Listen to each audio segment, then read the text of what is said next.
నాకు చాలా టెన్షన్‌గా ఉంది. ఫామ్ తీసుకున్నప్పటి నుంచి, పొలం తీసుకున్నప్పటి నుంచి. ఎందుకంటే పొలం తీసుకోవడం అనేది కంప్లీట్‌గా నా చాయిసే అండి. కొన్ని డెసిషన్ కూడా నేను తీసుకున్నాను కానీ లైఫ్‌లో ఈసారైతే చాలా ప్యానిక్‌గా, చాలా భయంగా అనిపిస్తుంది. ఎందుకో తెలీదు. అవుతుందా లేదంటే మధ్యలోనే నేను డ్రాప్ అవుతానా, చేతులు ఎత్తేస్తానా, అన్ని పరిస్థితులు సహకరిస్తాయా అనేది నాకు అర్థం కావట్లేదు.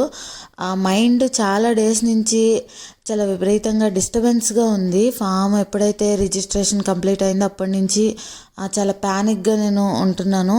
అంత ఫ్రీగా హ్యాపీగా ఉండట్లేదు. యాక్చువల్లీ నేను అది హ్యాపీగా ఉండడానికే కొనుక్కున్నాం కానీ ఎందుకు ఇలా భయపడుతున్నానా అర్థం కావట్లేదు. అంటే నేను చూడ్డానికి చాలా ధైర్యంగానే ఉంటాను, బయట కూడా చాలా ధైర్యంగానే ఉంటాను. నేనే చాలా ధైర్యంగా ఉంటానని ఎవరు నాకు ధైర్యం చెప్పట్లేదా, లేదు అంటే ఈ టైంలో అమ్మ కానీ నాన్న కానీ ఉండి ఏం కాదు అని చెప్పేవాళ్ళు ఉండాలి అనిపిస్తుంది. మా హస్బెండ్ చెప్తారు కానీ నాకు ఏంటో ఫుల్ఫిల్గా కంప్లీట్గా నా మీద నాకు నమ్మకం రావట్లేదు. ఇలాంటప్పుడే నేను దేవుడితో నడుస్తున్నానని ఒక్కోసారి మర్చిపోతూ ఉంటాను, గుర్తు చేసుకుంటాను, మళ్ళీ దేవుడు ఉన్నాడని ఓకే అయిపోతూ ఉంటాను. లేదంటే ఈ టైంలో నన్ను దేవుడు వదిలేస్తాడా అని భయంగా కూడా ఉంటుంది.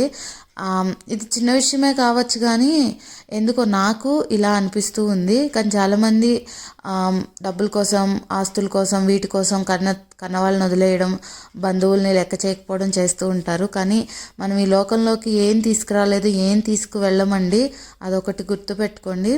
సో ఇలా జరుగుతున్నాయి నా పనులు అయితే. ప్రేయర్ లైఫ్ కూడా ఇంకా మంచిగా బిల్డప్ చేయాలి. బైబిల్ రొటీన్ కూడా ఇంకెక్కువ బిల్డప్ చేయాలి. చాలా ఈజీగా నేను మీకు వీడియోలో చెప్తున్నాను కానీ ఇవన్నీ దేవుడికి చెప్పి నేను చాలా ఎక్కువ ఏడుస్తాను, గట్టిగా ఏడ్చేస్తాను ఎవరు లేనప్పుడు. అన్ని దేవుడికి చెప్పి ఆ ప్రెషర్ని నేను తీసుకోలేక దేవుడి ముందు పెట్టి ఏడ్చిన తర్వాత చాలా రిలాక్స్ అయిపోతాను, చాలా ఓదార్పు లభిస్తుందండి. ఇది మీరు కూడా ఇలా ఫీల్ అవుతారా ఎప్పుడన్నా?